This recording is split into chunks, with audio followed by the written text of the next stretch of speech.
Dann das nächste Gedicht, das heißt ein Sprach für Lüt wie Oss. In der Selfkonter wird platt gesprochen. Hochdeutsch, das ist nichts für Ost. Das ist mal jetzt für Hans Nare und für Jecke.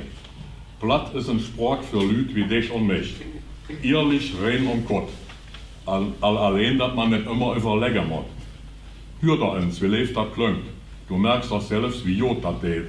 Und wie dich bei Gespräche regelrecht das Hat abgeht. Pute können Schnute machen. Und auch Schnurternase haben.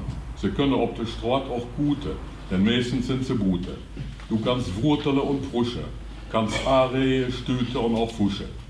In der Kirche da kannst du Kätze brennen lotte. In der Wirtschaft ist eine Kotte. Und wenn's du willst, auch noch ein Bär. Dux hast auch noch jetzt Pläsier. Die Schütter hauen auf dicke Trommel, wenn sie von der Wurrelschürt aufkommen. Ob der Süller, da liegt der Prüll, meistens hätt man doch an wilde Füll. Da hängen Nut, das ist der Jagd. Da stand Blume, Strück und Plante.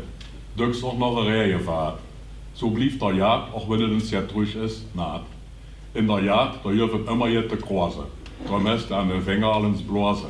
Der ein oder andere hat auch noch Honda, Jös, auf Pielen. Hase, Werke auf ein Jed, ein Stücks gelernt mit Hafer oder Weet. Und so ist sich selbst versorgen det. In der Aus musste die Bure dreichen.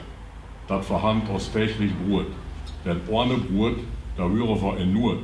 Und ohne aus Platt. Ich sage euch noch eins, für heute letzte Kier. Die Not wäre nicht ganz so gut wie ohne Brot, aber du kannst sagen, ungefähr.